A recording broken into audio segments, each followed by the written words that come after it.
Wow, can you believe Prinka's USA? Humans shouldn't always stay at home, even if you have nothing to do, because staying at home for too long makes the brain become dull and leads to overthinking. You'll have more negative emotions. Psychology calls this state mental rumination. Most of the time, people who stay at home long term are not physically lazy, but mentally exhausted. You increasingly do not want to go out or see people. Even going to the supermarket downstairs to buy a bottle of water feels troublesome. You start to get used to being in a daze alone, scrolling through your phone and staying up late. Then you repeatedly struggle with yourself in an empty room. You think you're resting, but in fact, you're quietly draining the vitality of life. Your brain needs stimulation, movement, connection. Without it, your thoughts turn inwards and spiral. The longer you isolate, the harder it becomes to break the pattern. In this video, we'll figure out, does this tweet have value? Should you incorporate this into your life, or is it straight on trash? Don't even think about it. It's bullshit. If you want more tweets with knowledge put into them so you actually learn something and not just see a bunch of bullshit, check out my other videos and subscribe if you really like the content. This tweet sounds dramatic, but it's actually uncomfortably accurate. Honestly, what makes it uncomfortable, because the more dramatic it sounds, the more you want to dismiss it. You want to say, relax, it's not that deep. Or people just like to over-psychologize normal behavior. And yeah, at first glance, it does read like one of those posts that's trying too hard to diagnose everyone. But the problem is, it's also weirdly accurate. Not I don't want to go to a psychologist. I'm okay. I don't want them to diagnose me with some shit that I don't even know about, but in a way that might make you a little bit more understanding of your situation, and you can actually grow and find the help you need. And you know it's not trying to attack you because it starts with something harmless, saying, and it's quite true though, staying in because it's easier, skipping plans because you're tired, telling yourself you'll go out tomorrow.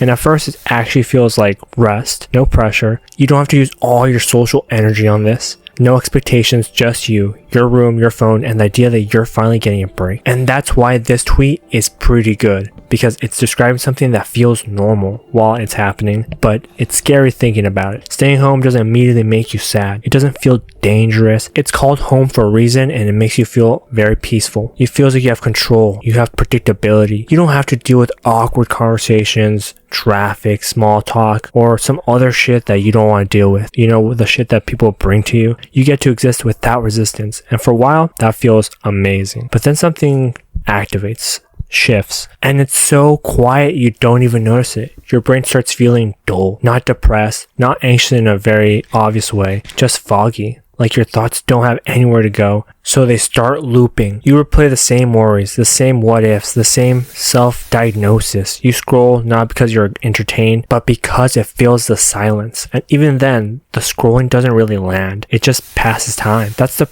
part people don't talk about. Isolation doesn't punch you in the face. It drains you very slowly and quietly. The tweet sounds dramatic because it puts words to something that usually is invisible. The fact that even small things like going downstairs to get water starts feeling annoying, not because you're lazy, but because your mental energy is already done. It's spent. You haven't been using it outward, so it's being turned inward. And when thoughts turn inward for too long, they don't get kinder. They just start hitting you harder and harder and punch you out. TKO. You start thinking you're resting, but you never feel refreshed. You sleep later, but wake up tired. You consume content all day, but feel understimulated, and then you blame yourself for it. You think something is wrong with your discipline, your motivation, your personality. That's why this tweet feels uncomfortable, because it doesn't let you hide behind the usual explanations. It's not saying you're broken. It's saying your environment is starving your brain. Humans aren't meant to exist in low stimulus bubbles. Your brain needs movement, novelty, and interaction the same way your body needs food. When you move those things, your system doesn't shut down. It turns on itself. Overthinking isn't a personality trait. It's what happens when your mind has too much space and nothing to aim at. And the scariest part is how easy it is to normalize this state, this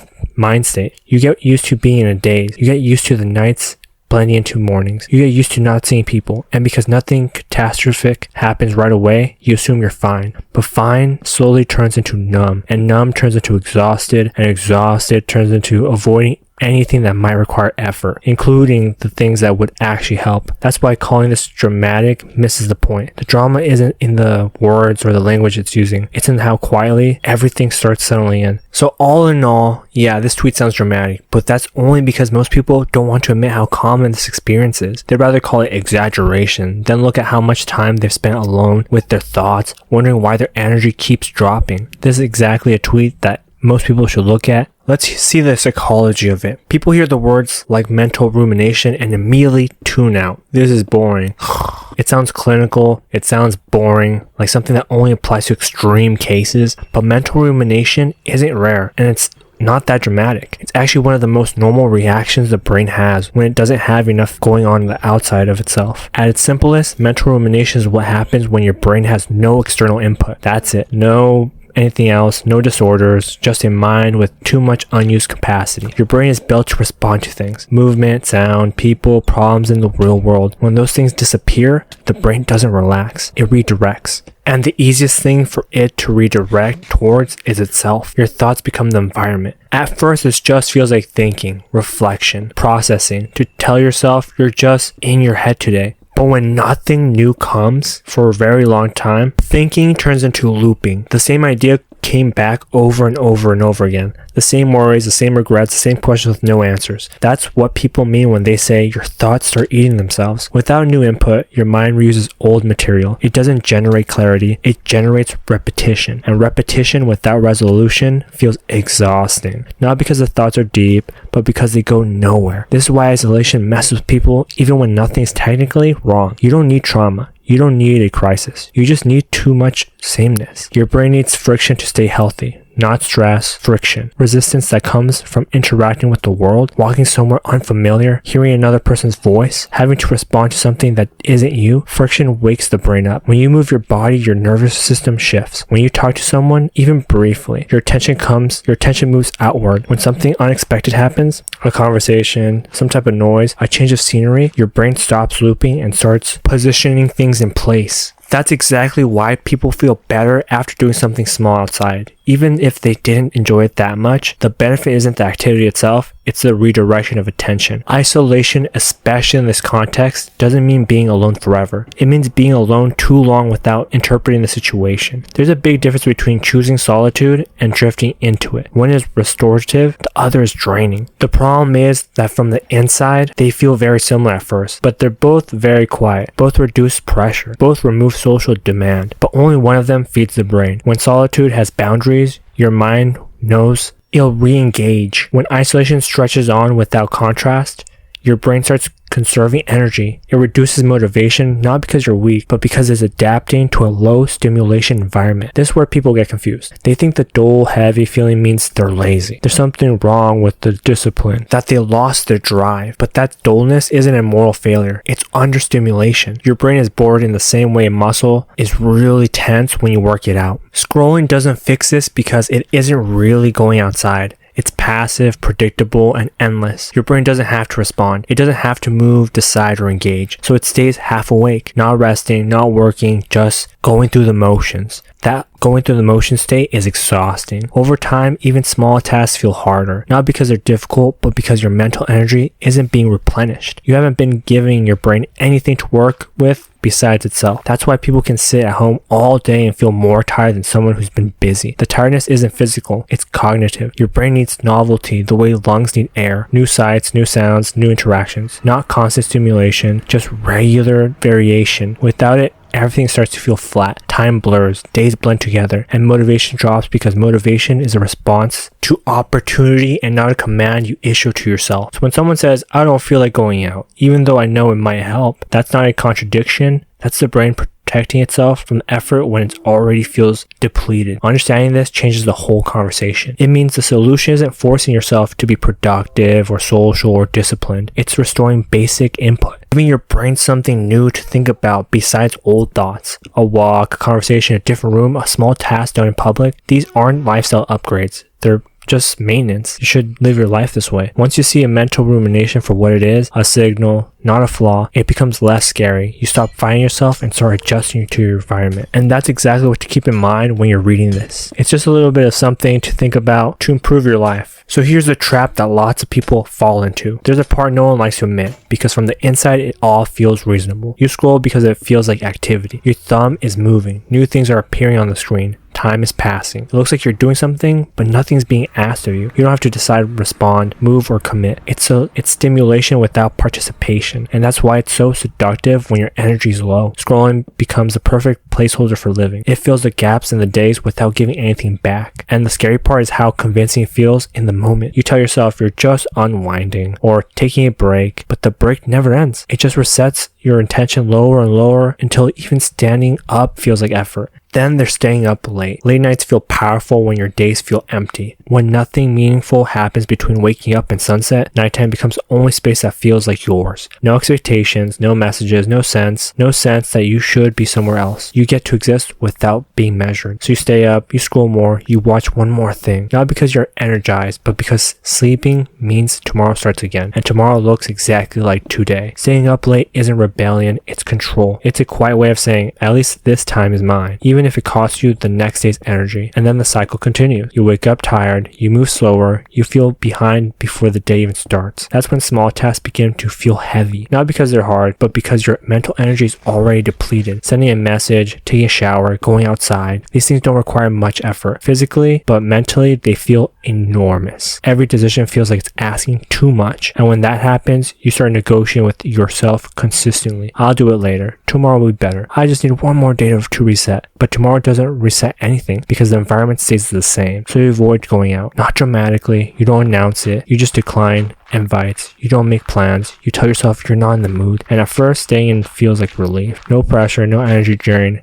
just quiet. And then the quiet doesn't stay quiet. The longer you avoid going out, the harder it feels to go out. The idea of interacting with people starts to feel foreign. You overthink what to wear, what to say, how long you'll have to stay. You imagine yourself being awkward or drained or wanting to leave early. So you stay in again. And then you feel worse for it. You feel guilty, restless, like you're wasting time but don't know how to stop. You scroll to distract yourself from that feeling, which makes it louder. You tell yourself you'll fix it soon, but soon never arrives because nothing changes the pattern. This is the trap. It doesn't look like a breakdown. It looks like a routine. Days blur together. The room gets quieter. Fewer notifications, fewer conversations, less friction. At the same time, your thoughts get louder. They fill the space that used to be occupied by life happening around you. You start replaying old conversations, imagining future ones that haven't happened, judging yourself for things no one else is thinking about. The silence amplifies everything. And from the inside, it feels like something's wrong with you. You think you're lost motivation, that you've become lazy, that you've broken in some subtle way that everyone else figured out how to avoid. But the truth is simpler and hard to accept. You're stuck in a low input loop. Your brain is conserving energy because it hasn't been given a reason to spend it. There's no movement, no novelty, no interaction, forcing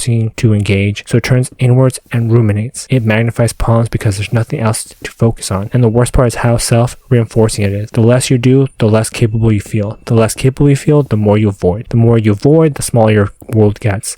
The smaller your world gets, the louder your thoughts become. None of this means you're weak. It means you're human in an environment that quietly drains you while pretending to be comfortable. Recognizing the trap isn't about blaming yourself. It's about seeing the pattern clearly enough to stop taking it personally. Because once you see it, you realize the problem isn't your character. It's the loop you've been living in, and loops can be broken. You just have to figure out how to do it. Let me flip this perspective for you. Let's slow this down for a second, because the first thing most people assume in this state is that something is wrong with them, that they're broken, unmotivated, lazy, behind, that everyone else figured something out they didn't, and that assumption alone adds weight to an already heavy situation. So let's reframe it. You're not broken, you're unstimulated. That sounds almost too simple, but that's the point. When your brain doesn't get enough things that you should be getting throughout the day, it doesn't thrive, and it doesn't shut down either. It goes quiet in some areas and louder in others. You lose energy not because you lack discipline, but because there's nothing pulling your attention outward. This isn't a personality flaw, it's a nervous system doing exactly what's designed to do when the environment is flat. Once you see it in that way, a lot of the self-blame falls apart. You stop asking, what's wrong with me? And start asking, what has my brain been missing? And that's a much better question to ask yourself. Another shift that helps, motivation doesn't come first. Movement does. People wait for motivation like it's permission, like you need it or nothing will work out. Like one day they'll wake up and suddenly feel ready to go outside, talk to people, or change their routine. But motivation is usually a reaction, not a starting signal. Your body moves, your brain follows. Even small movements change your chemistry. Blood flow increases. Sensory input returns. Your attention widens. You don't need to feel inspired. You need to interrupt stillness.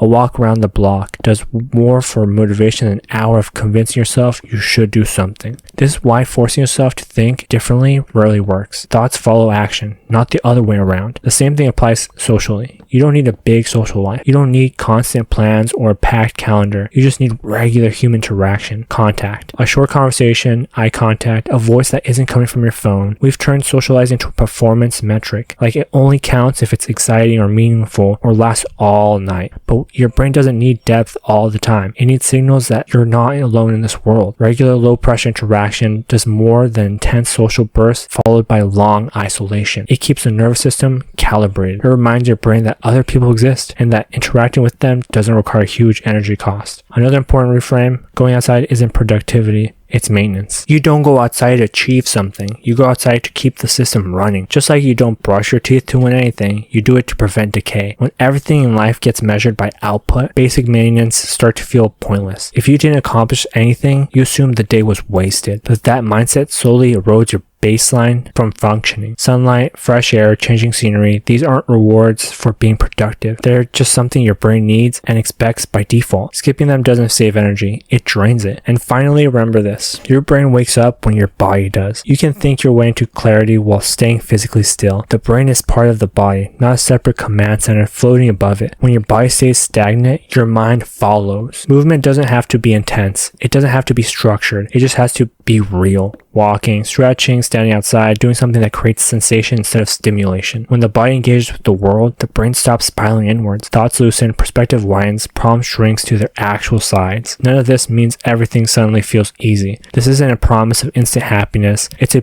reminder that you're not starting from zero. You've lived life so far, right? You know some stuff. Even if you feel like you're stupid as hell, you still have something there. If you skip all these things, it drains your energy. And also remember this. Your brain wakes up when your body does. You can't think your way into clarity while staying physically still. The brain is part of the body, not a separate command center floating above it. When your body stays stagnant, your mind follows. So instead of asking yourself to be better, more motivated, more disciplined, ask for a little more input, a little bit more movement, a little bit more contact with the world as it is. Relief doesn't come from fixing yourself. It comes from re-engaging with life gently, consistently, and without pressure. And that's a much more achievable place to start. Remember, to start. So you'll eventually get more, better, and a lot more intense with this, and it'll be much easier. Alright, let me give you something to do without feeling pressure. Most advice fails because it assumes you have excess energy just lying around. It talks to you like you're fully charged and just refusing to act. But when you're mentally drained, the problem isn't knowing what to do. It's that everything sounds like too much. Maybe you have a hard day. It just happens to anyone in any situation. So this isn't about fixing your life. It's about lowering the bar so far that action becomes possible again. The first shift is simple. Leave the house without a goal. No errands, no self-improvement mission, no, while I'm out there, I should also. That mindset turns leaving into a task, and tasks trigger resistance. The point isn't efficiency, it's interruption. You're not going out to accomplish anything. You're going out to break the loop of being in the same place with the same thoughts. Even 5 minutes outside changes the scenery your brain is receiving. Different light, different sounds, different temperature. That alone is enough to shift your internal state slightly, and slightly is all you need. Which leads to the next idea. Walk somewhere boring on purpose. Nothing that's something that looks like it's on Instagram or something. Or you can take a picture of just boring. A quiet street, a parking lot, a familiar route you already know. When a place is boring, it removes performance pressure. You don't have to feel inspired or appreciative of the situation. You're just there, breathing in all the air, having a good time, smiling. Boring environments are grounding. They let your mind settle without demanding anything from you. There's nothing to optimize. No expectations to meet. You walk, you breathe, you return. That's it. Then there's human contact. And this is where people overcomplicate things. Talk to one human, even briefly. Not a deep conversation, not emotional vulnerability, just a few words exchanged with someone who exists outside your head. A cashier, a neighbor, a barista, just a nod, a thank you, one sentence. These micro interactions matter more than people think. They remind your nervous system that social contact doesn't always require energy intensive engagement. You don't need to be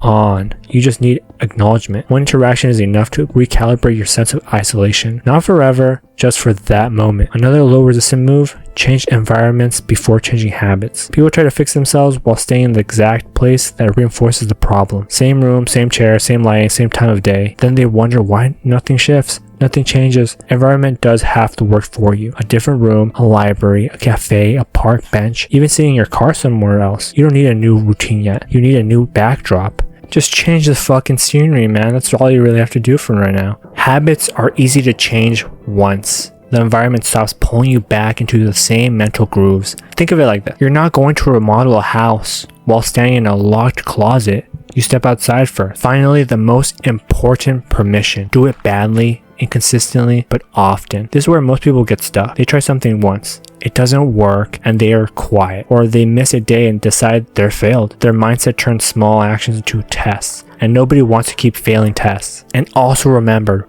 bad actions count. A short walk counts. An awkward conversation counts. Leaving the house for 2 minutes counts. Consistency doesn't mean perfection. It means repetition without self-judgment. In fact, inconsistency is part of the process. You're rebuilding capacity, not enforcing discipline. Some days will feel easier. Some days will feel pointless. That's just normal. The only thing that matters is returning. Not tomorrow, not after you feel ready, just returning when you can. These steps aren't meant to inspire you. They're meant to make movement unavoidable. Low stakes, low pressure, almost boring. And that's exactly why they work. You're just another person who's living life. Big changes come later. Direction comes later. Motivation shows up later. Right now, the win is proving to your brain that action doesn't require drama. You don't need a breakthrough. You need a pattern that's gentle enough to repeat. Start small, start sloppy, start without meaning. That's how momentum actually begins. So now, what do you think? Should you trash it or should you bookmark it, keep it in the safe? I recommend you keep it in the safe. This gets a pass from me because this tweet acknowledges humans shouldn't always stay at home even if you have nothing to do. Staying at home for too long makes the brain become dull and leads to overthinking. You'll have more negative emotions. Psychology calls this state mental rumination. Most of the time, people who stay at home long term are not physically lazy, but mentally exhausted. You increasingly do not want to go out or see people,